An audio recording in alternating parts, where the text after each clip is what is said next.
One. तो स्वागत है आप लोग का विकास भैया क्लासेस में। बहुत सारे बच्चों की डिमांड थी कि भैया हिस्ट्री हिस्ट्री हिस्ट्री हिस्ट्री। आप लोग क्या चाहते हैं, ईवीएस के बच्चे नहीं पढ़े? ईवीएस का भी तो एग्जाम है कल। ये लोग एजुकेशन का एग्जाम आज था, ये लोग कल से परेशान करे भैया हिस्ट्री बने। एजुकेशन के भी एग्जाम, एजुकेशन का ही वीडियो बनाना था, ईवीएस का ही वीडियो बनाना था, तो वो लोग नहीं पढ़ेगा क्या? तो आप लोग हिस्ट्री हिस्ट्री हिस्ट्री हिस्ट्री लीजिए।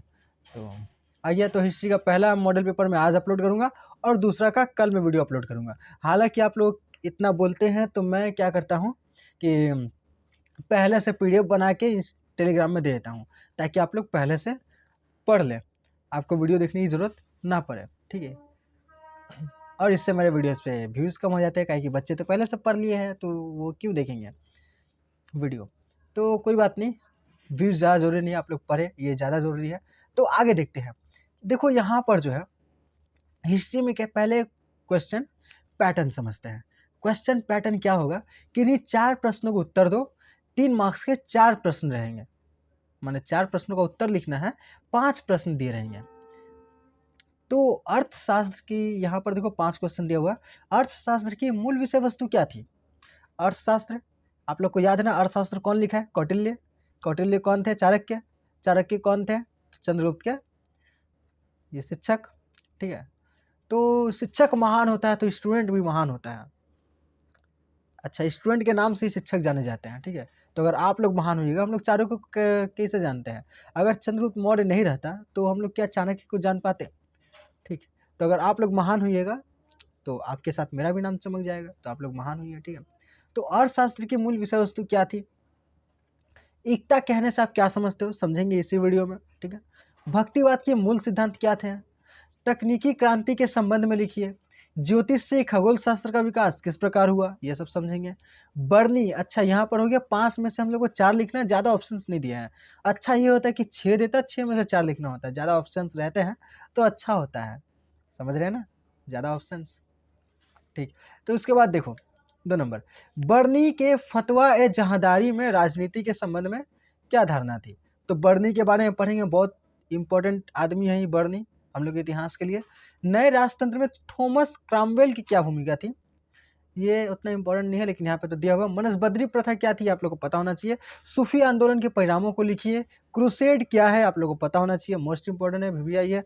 मुद्रण क्रांति क्या है, यूरोप के मुद्रण क्रांति में अरबों की भूमिका क्या थी? तो यहाँ पर देखो, ये यहाँ पे 6 ठो क्वेश्चन दिया है और यहाँ पर 6 में से आपको 4 लिखने हैं।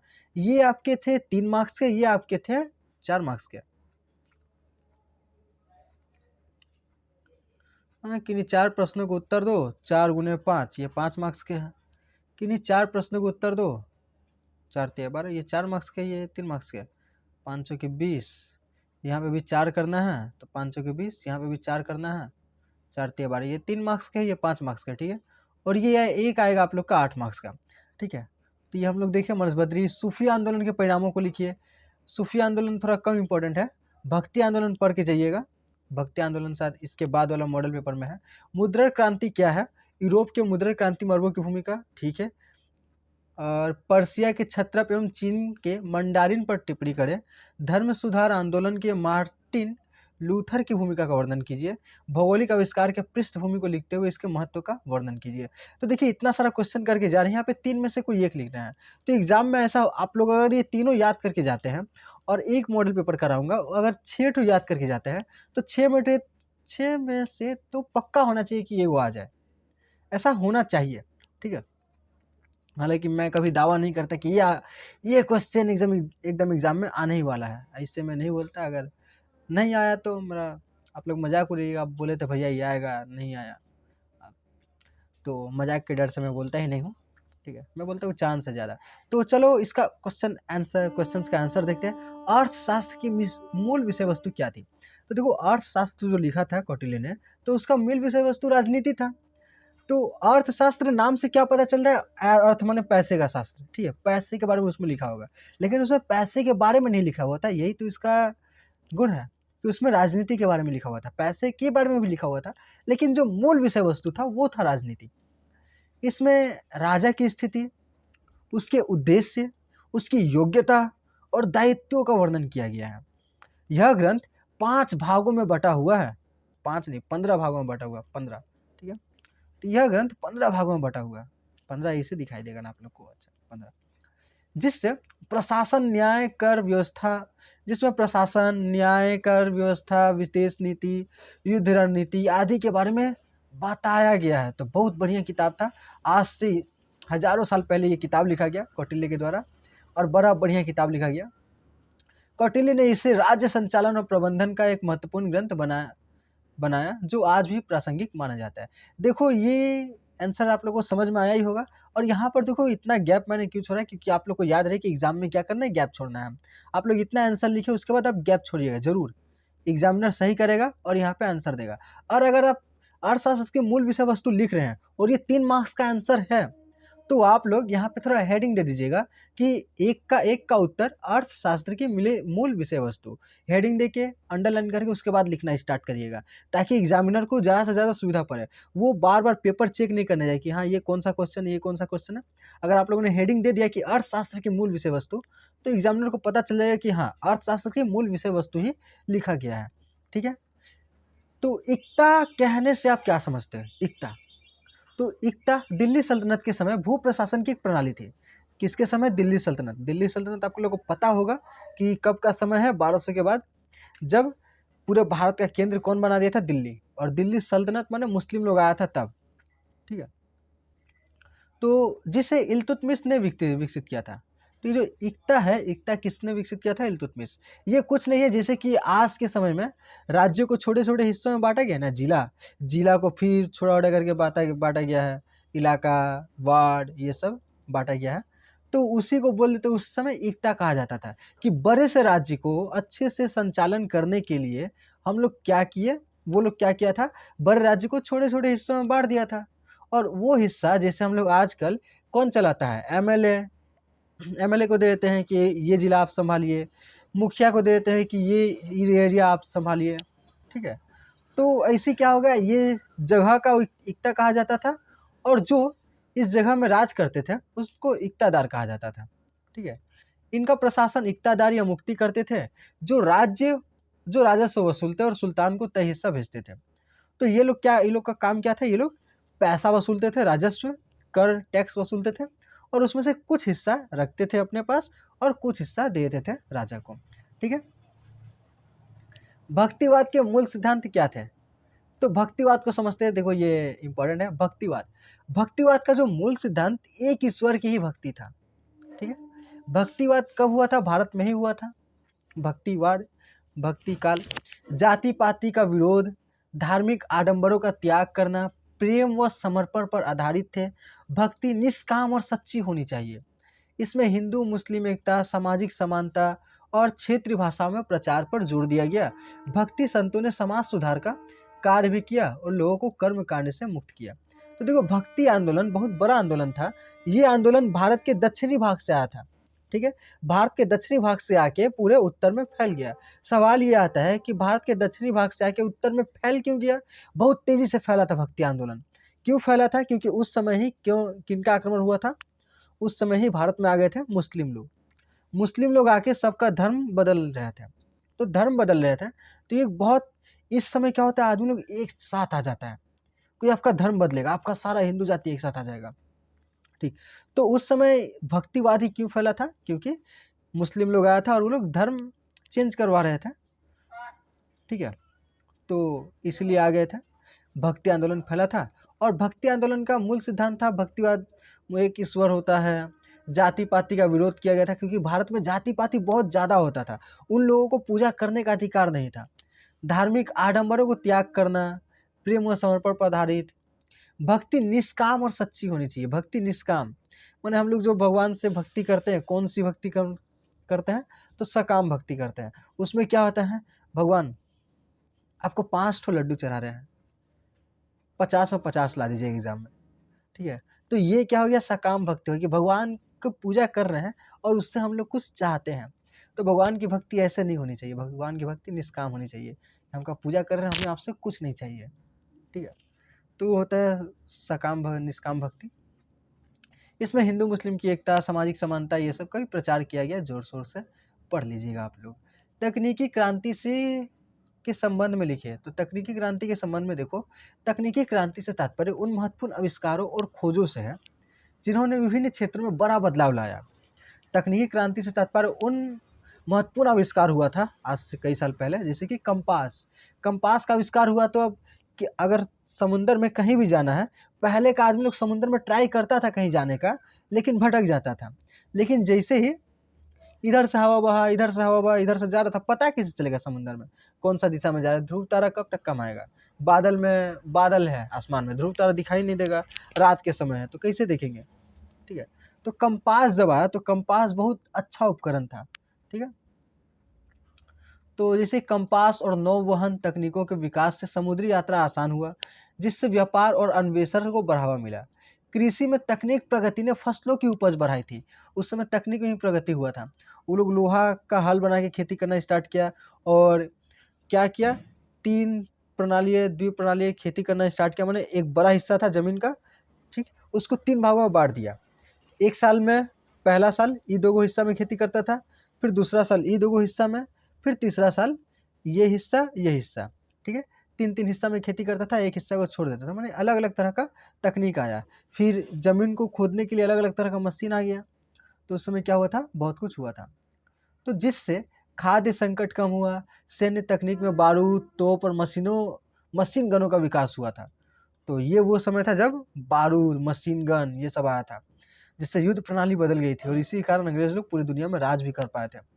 ठीक है, तो ये सब क्या हुआ था, पूरी दुनिया को बदल गया। तकनीकी क्रांति के संबंध में लिखिए, तो आप लोग ये सब लिख सकते हैं, बड़ा आसान भाषा में लिखा गया है। नौसेना और संगठनात्मक सुधारों ने रक्षा क्षेत्र को मजबूत किया। इन तकनीकी प्रगतियों ने समाज, व्यापार, परिवहन और युद्ध प्रणाली पर गहरा प्रभाव डाला।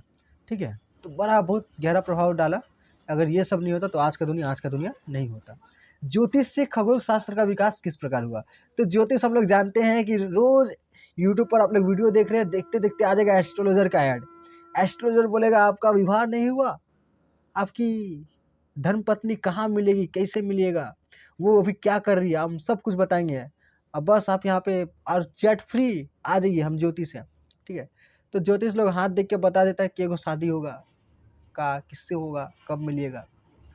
तो पहले ज्योतिष शास्त्र था, उससे क्या आ गया, ज्योग्राफी का निर्माण हुआ। तो ज्योतिष वाला जो हिस्सा था, ज्योतिष से क्या निर्माण हुआ था, ज्योग्राफी। ठीक है, खगोल शास्त्र। तो वो कैसे हुआ था वो पढ़ते हैं। देखो, प्राचीन काल में ज्योतिष और खगोल शास्त्र एक साथ जुड़े थे। अब जैसे कि पता है कि ज्योतिष में क्या होता है, ज्योतिष में आपका कुंडली बनाया जाता है। अच्छा, कुंडली क्या होता है, तो उसमें बताया जाता है मंगल ग्रह इधर था। आप जब जन्म लिए थे उस टाइम मंगल ग्रह कहाँ था, ठीक, उस टाइम शनि ग्रह कहाँ था, उस टाइम सूरज कहाँ था। ठीक है, तो उस हिसाब से कुंडली बनता है। और फिर शनि माने कहा जाता है कि ग्रह कहाँ कहाँ पर है, इससे आपकी ज़िंदगी पर असर पड़ता है। अगर आपकी कुंडली में शनि आ गया, आप जन्म लिए उस समय क्या था, आपकी कुंडली के कुछ हिस्सा में शनि था, मतलब कि आपकी ज़िंदगी थोड़ा तबाह होने वाला है। अभी हिस्सा मंगल है, मतलब कुछ अच्छा होने वाला है। तो ये क्या था, इसमें तो अध्ययन कर रहे हैं हम लोग ग्रह के बारे में ही, लेकिन ग्रह को जोड़ दे रहे हैं इंसान से। लेकिन जब बात के लोग आए, देखो आगे क्या लिखा है, लोग ग्रहों और नक्षत्रों की चाल देखकर भविष्यवाणियां करते थे और इसे ईश्वरीय संकेत मानते थे। ठीक है, कि ईश्वर, इनसे हम लोग तारों की मदद से हमसे बात करते हैं, ऐसा कहा जाता है। आज भी यूट्यूब में आप लोगों ने वीडियो देखा होगा कि 1111, ठीक है, 1111 जब लिखा होगा मतलब कि आप लोगों को 0000 ऐसा नंबर दिखाया जा रहा है, मतलब भगवान आपसे बात करना चाह रहे हैं। कुछ लोगों ने नहीं देखा होगा ऐसा वीडियो। ठीक है, समय के अच्छा बताइएगा आप लोग कि कौन कौन ऐसा वीडियो देख चुका है कि 00111 लकी नंबर है, इसका मतलब कि भगवान आपसे बात करना चाह रहे हैं। ठीक है, तो कमेंट करके बताइएगा, हम भी थोड़ा जाने कौन है मेरे जैसा बेवकूफ़ जो इन सब बातों पर विश्वास करता था। आप लोग करते हैं, हम करते थे। तो समय के साथ कोपरनिकस, केपलर और गैलीलियो जैसे वैज्ञानिकों ने सिद्ध किया कि ग्रह सूर्य के चारों ओर घूमते हैं। ठीक है, कोपरनिकस, केपलर और गैलीलियो बहुत महान महान वैज्ञानिक आए। उस समय आके यही सब बात बोलना बड़ा साहस का काम था, वो सब ऐसा नहीं बोल पाते उस समय। और ज्योतिष को विज्ञान से अलग कर दिया। तो ज्योतिष को क्या कर दिया, ज्योतिष अलग क्षेत्र हो गया और खगोल शास्त्र एक अलग विषय हो गया, ज्योग्राफी को अलग कर दिया। खगोल शास्त्र अब एक वैज्ञानिक अध्ययन बन गया जो ब्रह्मांड, ग्रहों और तारों की गति को प्राकृतिक नियमों के आधार पर समझने का प्रयास करता है, जबकि ज्योतिष एक विश्वास प्रणाली के रूप में है कि आपको विश्वास है तो मानिए, नहीं विश्वास है तो मत मानिए, ठीक है, इसका कोई प्रमाण नहीं है। ठीक? अगर आप पैसा दे रहे हैं उसको, आप बोलिए लिख के दे, तू लिख के दे, ऐसा नहीं हुआ तो हम बड़ा केस कर देंगे। मैंने एस्ट्रोलॉजर जो ऐप है उन लोग को बोले लिख के दे, ऐसे तो वो लोग टाइपिंग ही करके देता है। अगर ऐसा नहीं हुआ तो सोच लेना है, ठीक है, तो उन लोग को बोल सकता है तुम विभाग का, सुनना नहीं चाहिए। चलो चलो इधर बात करते हैं खगोल शास्त्र के बारे में। अब बाद में कहीं बात होगा, जब इतिहास का आगे पढ़ाएंगे सेमेस्टर 3 में, तब बात किया जाएगा। तो किन्हीं 4 प्रश्नों का उत्तर दो, ठीक है। तो बर्नी के फतवा ए जहांदारी के संबंध में क्या धारणा थी? तो देखते हैं क्या था।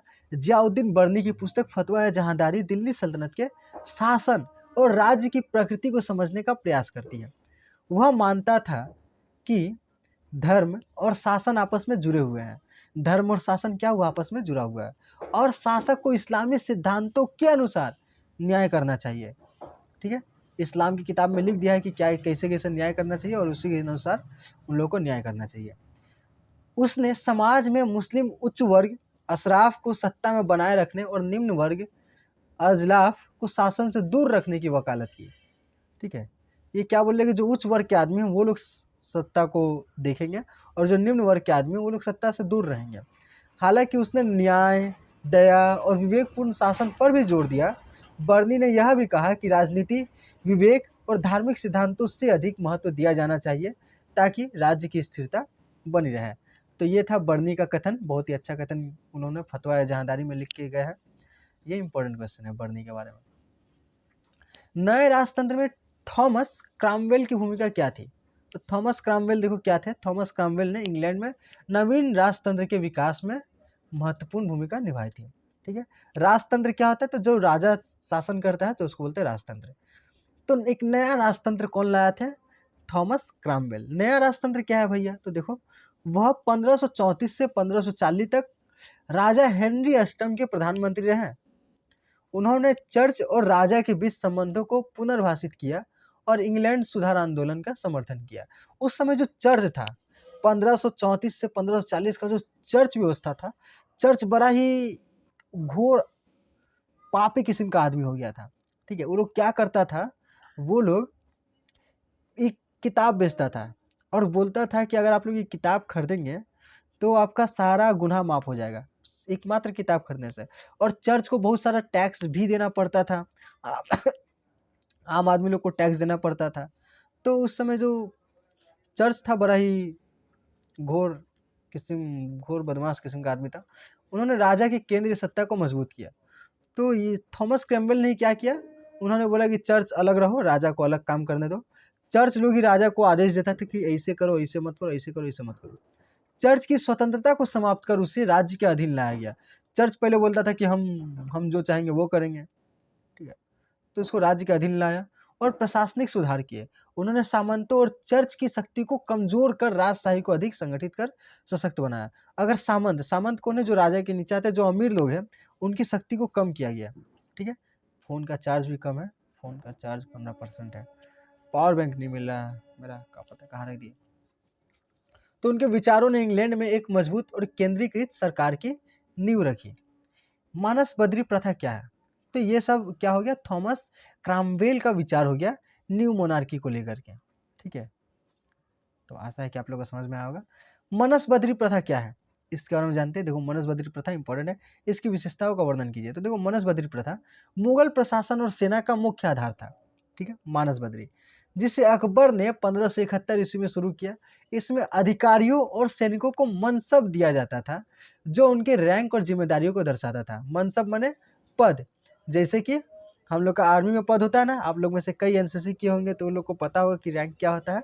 तो इसी क्या क्या किया जाता था, अधिकारियों को मनसब दिया जाता था, पद दिया जाता था कि आप हाई रैंक के सैनिक हैं और ये लो रैंक का सैनिक है। इससे इसका विशेषता क्या है? तो देखो, मनसब 2 प्रकार के थे, ठीक है। एक तो व्यक्तिगत रैंक और सवार सैनिकों की संख्या।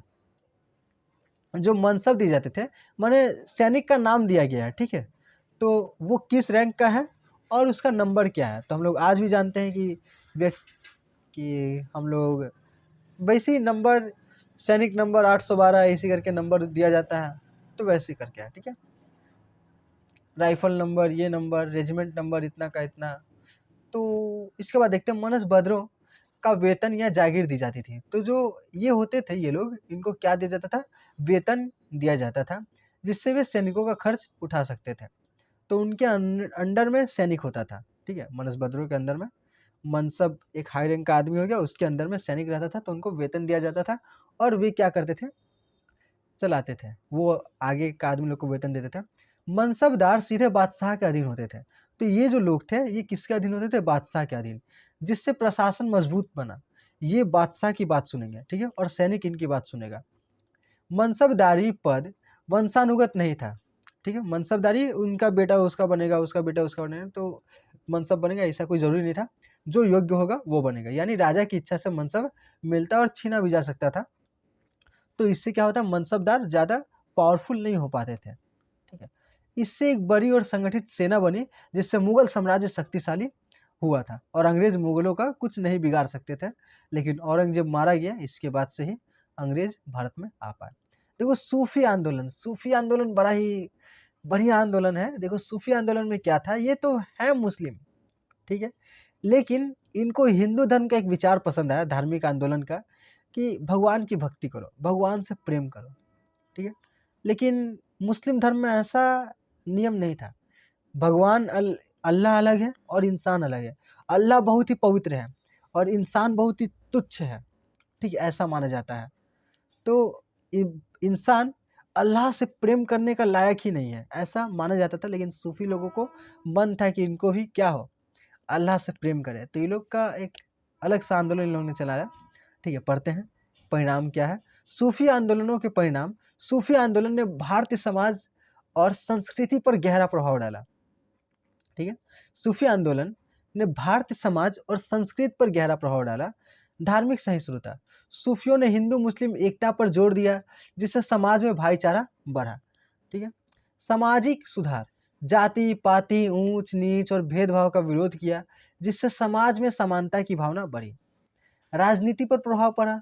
मुगल शासकों विशेषकर अकबर ने धार्मिक सहिष्णुता अपनाई, ठीक है। अपने धर्म को जबरदस्ती नहीं पोतना, सबका धर्म अच्छा है। और अकबर ने तो यहाँ तक किया कि सबको मिला के एक धर्म बनाया था, उसका नाम अभी याद नहीं आ रहा है, रहने दो। भाषा और साहित्य को बढ़ावा। तो सूफियों ने स्थानीय भाषाओं में उपदेश दिए, जिससे हिंदी, उर्दू और अन्य क्षेत्रीय भाषाओं का विकास हुआ। संगीत और कला का विकास। कव्वाली और भजन जैसे संगीत रूप लोकप्रिय हुए, ठीक है। तो ये सब हुआ था कब? तो सूफी आंदोलन के परिणाम था ये सब, ठीक है। तो ये सब याद कर लीजिएगा। क्रूसेड क्या है? तो क्रूसेड इंपॉर्टेंट है। देखो क्रूसेड क्या है, तो क्रूसेड वे धर्म युद्ध थे जो 1098 ईस्वी से 1291 ईस्वी तक ईसाइयों ने मुसलमानों के बीच लड़े गए। ईसाइयों और मुसलमानों के बीच लड़े गए। इनका मुख्य उद्देश्य ईसाइयों के लिए जेरूसलम और पवित्र भूमि पर अधिकार पाना था। इन युद्धों में यूरोप के कई राजा, सैनिक और धर्म योद्धा शामिल हुए थे। तो किसके बीच था? ईसाई और मुस्लिम वर्ग के बीच। किसके लिए युद्ध था? तो जेरूसलम। जेरूसलम बहुत ही पवित्र भूमि है मुसलमानों के लिए, ईसाइयों के लिए और यहूदी समाज के लिए, ठीक है। तो ये तीनों धर्म के लिए सबसे पवित्र जो जगह है वो है जेरूसलम। तो उसी जगह के लिए लोग लड़ाई करते थे। इसके परिणाम क्या हुए? तो देखो परिणाम। धार्मिक प्रभाव। ईसाइयों और मुसलमानों के बीच धार्मिक टकराव बढ़ा। राजनीतिक बदलाव। यूरोप में राजाओं की शक्ति बढ़ी, जबकि चर्च का प्रभाव कम हुआ। आर्थिक प्रभाव क्या पड़ा? पूर्वी देशों के साथ व्यापार बढ़ा और यूरोप में धन का संचार हुआ। तो जब वो क्रूसेड कर रहे थे तो इस तरफ आ ही रहे थे, तो इससे क्या हुआ? नया नया मार्ग का खोज हुआ, और खोज हुआ तो व्यापार बढ़ा। सांस्कृतिक प्रभाव। यूरोप के लोगों ने, ये लोग क्या होता है, यूरोप लोग धर्म के नाम पर एकजुट हो जाते हैं, ठीक है। तो धर्म के नाम पर बहुत सारे यूरोप के देश क्या हो गए? एकजुट हो गए। एकजुट हुए तो क्या हुआ? इसका संस्कृति इसके पास फैला, इसका संस्कृति इसके पास फैला, तो सबका संस्कृति यूरोप में फैला। चिकित्सा, गणित और वास्तुकला की नई नई जानकारियां प्राप्त हुआ। इससे नगरों का विकास हुआ। व्यापार और शिल्प कला के विकास से कई नगर समृद्ध हुए। तो समझ में आया ना? तो नहीं समझ में आया तो कमेंट करना, ठीक। आगे देखते हैं मुद्रण क्रांति। देखो मुद्रा मतलब पैसा भी होता है, मुद्रा मतलब ओम नमः शिवाय भी होता है, और मुद्रण का मतलब होता है छपाई, ठीक है, जो छापा खाना। तो छापा खाना जब आया था तो उससे बहुत बड़ा परिवर्तन हुआ था, उसको हम लोग समझते हैं थोड़ा। यूरोप के मुद्रण क्रांति में अरबों की क्या भूमिका थी? देखो थोड़ा मुद्रण क्रांति के बारे में समझते हैं। देखो मुद्रण क्रांति आज का इंटरनेट जैसे है ना, इंटरनेट से भी ज़्यादा उस समय के लिए इम्पोर्टेंट था मुद्रण क्रांति, क्योंकि एक आदमी का विचार कितने आदमी तक पहुंच पाएगा, वो कितना जगह जगह घूम के विचार फैला पाएगा। उसने किताब लिख दिया, एक किताब कितने आदमी के पास जाएगा, किताब को छाप दिया, तब वो छपा हुआ 1 लाख किताब छपा तो 1 लाख आदमी के पास चला जाएगा आराम से। तो मुद्रण क्रांति विचारों को फैलाने के लिए और समाज में पढ़ाई लिखाई को बढ़ाने के लिए बहुत ही जरूरी था। अगर मुद्रण क्रांति नहीं होता तो आज हम लोग भी रट रट के पढ़ रहे होते, ठीक, किताब हम लोग के पास होता नहीं। तो देखो क्या है, मुद्रण क्रांति का अर्थ छपाई की तकनीकी में बड़े बदलाव, जिससे ज्ञान और सूचनाओं का तेजी से प्रसार हुआ। यूरोप में मुद्रण क्रांति 15वीं शताब्दी में जॉन गुटेनबर्ग द्वारा प्रिंटिंग प्रेस का आविष्कार से हुई थी। इसका नाम याद रखिए, जॉन गुटेनबर्ग द्वारा प्रिंटिंग प्रेस के आविष्कार से हुई थी। इससे किताबें अधिक मात्रा में और कम कीमत पर उपलब्ध होने लगी, जिससे शिक्षा, धर्म और समाज में परिवर्तन हुआ। अरबों की भूमिका इसमें क्या रही? तो अरबों की भूमिका महत्वपूर्ण रही। इन्होंने चीन से कागज बनाने की तकनीक सीखी और उसे यूरोप में पहुंचाया। ठीक है, तो चीन और यूरोप के बीच में क्या पड़ता है? मुस्लिम इलाका पड़ता है। ठीक है, तो चीन से अरब वालों ने क्या किया? कागज पहुंचाया कहाँ? यूरोप तक। उन्होंने स्याही बनाने की कला विकसित की, किसने? अरबों ने। और ग्रंथों के संरक्षण में योगदान दिया। तो अरब लोगों को पढ़ने का बहुत शौक था। उन्होंने क्या किया था कि सारी दुनिया से बड़ी बड़ी किताबें मंगाकर अपने यहाँ संग्रहित करके रखा था। तो वो लोग भी बहुत योगदान दिए ग्रंथों को संरक्षण करने में। बगदाद, काहिरा और कार्डोवा के पुस्तकालयों में लाखों पांडुलिपियां थी, जिससे ज्ञान का प्रसार हुआ। तो उन लोगों ने बहुत सारी किताबों को छपवाने में मदद किया था। ठीक है, अब विभाग ग में हम लोग आ गए हैं, तो खुश हो जाइए कि यहाँ पे 3 क्वेश्चन दिया रहेगा, उसमें से एक ही करना है। देखो, पर्सिया के क्षत्रप और चीन के मंडरानी पर टिप्पणी लिखे। इंपॉर्टेंट है, पर्सिया के क्षत्रप क्या है? देखो, पर्शियन क्षत्रप क्या है? पर्शियन साम्राज्य में प्रशासन को सुचारू रूप से चलाने के लिए, सुचारू मतलब अच्छे ढंग से चलाने के लिए, आज के समय प्रांतों को क्षत्रपी कहा जाता था। तो वो लोग, पर्शियन लोग भी क्या किया था कि एक राज्य है, राज्य में छोटा छोटा छोटा छोटा जगह को तोड़ के रख दिया, उस जगह को क्या कहा जाता था? क्षत्रपी। और जो उन क्षत्रपी पर राज करते थे उनको क्षत्रप कहा जाता था, और उन सबको कंट्रोल कौन करता था? राजा। ठीक है, तो यह प्रणाली साइरस महान ने स्थापित की थी और डेरियस महान ने इसे और मजबूत किया था। क्षत्रपों को कर संग्रह, कानून व्यवस्था बनाए रखने और प्रशासनिक कार्यों की जिम्मेदारी दी जाती थी। तो बस ये वही व्यवस्था है, इक्ता वाला, इक्तादार। ठीक है, इक्तादार पर है, तो इक्तादार वाला ही व्यवस्था। लेकिन ये कौन क्या था? पर्शियन लोग क्या था? तो पर्शियन लोग क्षत्रप बोलता था। तो सेम सेम है पूरा। हालांकि उनकी शक्तियों को संतुलन करने के लिए सम्राट ने अलग अलग सैन्य और वित्तीय अधिकारी भी नियुक्त किए थे। यह प्रणाली पर्शियन साम्राज्य को संगठित रखने में सहायक रही और आगे चलकर कई अन्य सभ्यताओं ने इसे अपनाया। देखो, चीनी मंडरानी क्या है? मंडारिन। तो चीनी प्रशासन में मंडारिन उच्च पदस्थ अधिकारी होते थे। ठीक है, तो प्रशासन के उच्च अधिकारियों को मंडारिन कहा जाता था चीन में, जिन्हें कठिन परीक्षाओं के माध्यम से चुना जाता था। देखो कितना अच्छा है कि उन लोगों को किससे चुना जाता था? परीक्षाओं के माध्यम से चुना जाता था। उस समय में परीक्षा होता था इनको चुनने के लिए। यह प्रणाली विशेष रूप से तांग वंश और क्विंग वंश के दौरान प्रभावी रही। मंडारिन शिक्षा, प्रशासन, न्याय और व्यापार में अहम भूमिका निभाते थे। इन्हें विशेष सम्मान प्राप्त था और ये समाज में विद्वानों के रूप में प्रतिष्ठित माने जाते थे। जबकि भारत समाज में जन्म आधारित जाति व्यवस्था थी। चीन में कोई भी व्यक्ति अपनी योग्यता के आधार पर मंडारिन बन सकता था, कोई भी योग्यता के आधार पर। ठीक है, भारत में भी ऐसा होता तो भारत का आज का दृश्य दूसरा कुछ होता। आज ऐसा भारत नहीं होता। अगर भारत में ऐसी व्यवस्था होती तो। इस प्रणाली ने चीन में सुशासन और स्थिरता बनाए रखने में मदद की। ठीक है, दूसरा नंबर क्वेश्चन देखो। दूसरा नंबर क्वेश्चन है, धर्म सुधार आंदोलन में मार्टिन लूथर की क्या भूमिका थी?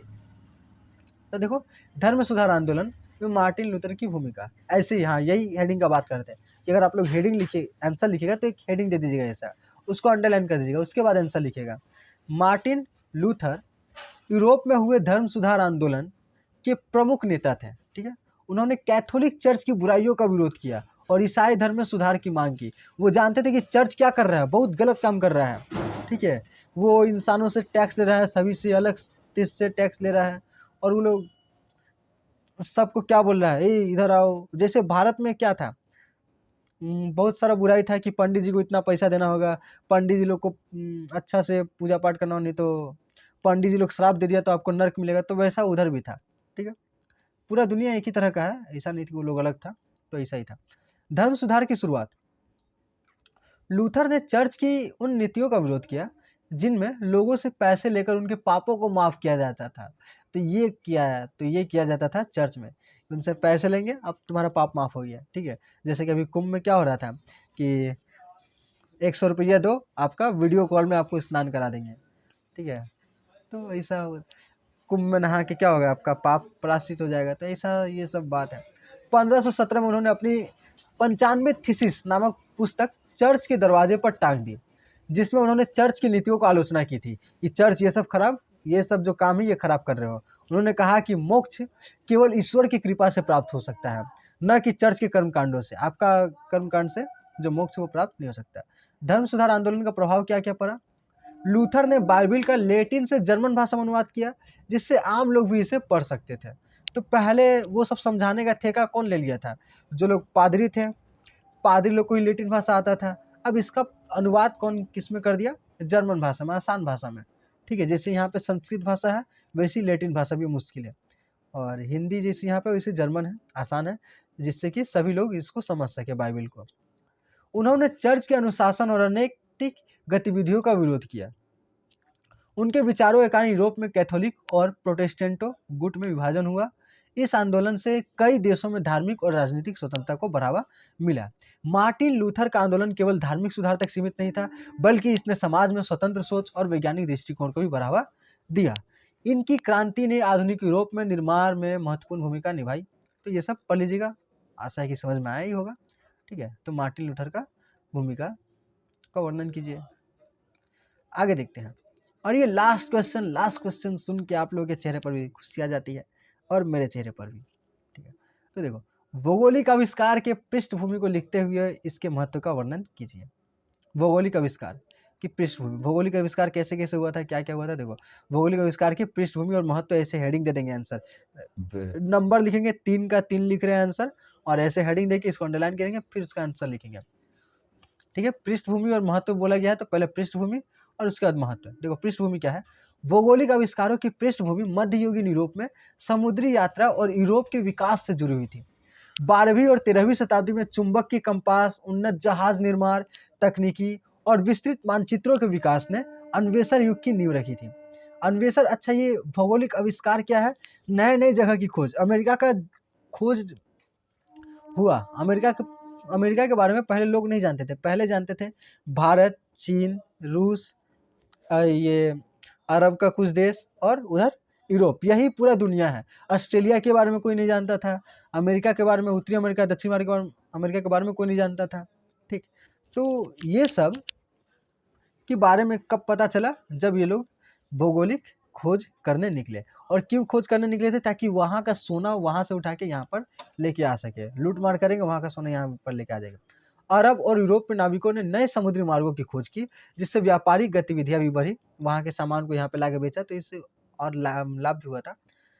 15वीं और 16वीं शताब्दी में, अच्छा, किसी आदमी को भी उठा के लेके चल जाता था, चल वहाँ पे तुम दास बनेगा, दास प्रथा भी था। यूरोपीय देशों, विशेष रूप से पुर्तगाल और स्पेन ने नए व्यापार मार्गों की खोज में भूमिका निभाई है। तो पुर्तगाल इसमें सबसे फेमस है, ठीक है। सबसे ज़्यादा भूमिका किसका, तो पुर्तगाल का। अगर आपके पास किताब होगा तो आप लोग पुर्तगाल के बारे में अलग से पढ़ लीजिएगा, ठीक है।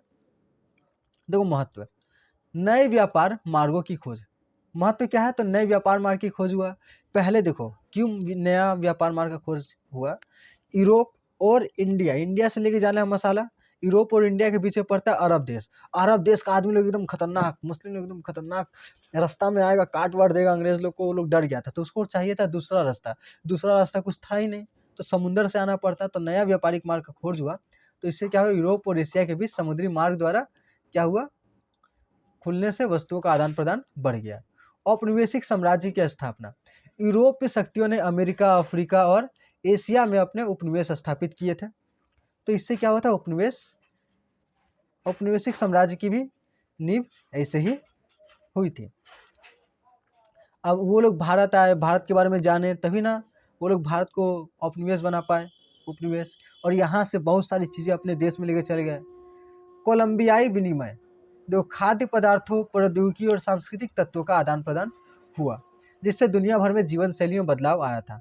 तो जैसे कि हम लोग जानते हैं कि अंग्रेज लोग आया था तो बंगाल का आदमी लोग का रहन सहन बदल गया था, वो लोग भी कोट वोट पहनने लगा था, धोती कुर्ता पहन के छोड़ के, तो वो लोग के आने से रहन सहन पर भी बदलाव हुआ था। तो ये सब भी क्या होता, कोलंबियाई विनिमय, या फिर हम संस्कृति का आदान प्रदान सिंपल भाषा में लिख देंगे।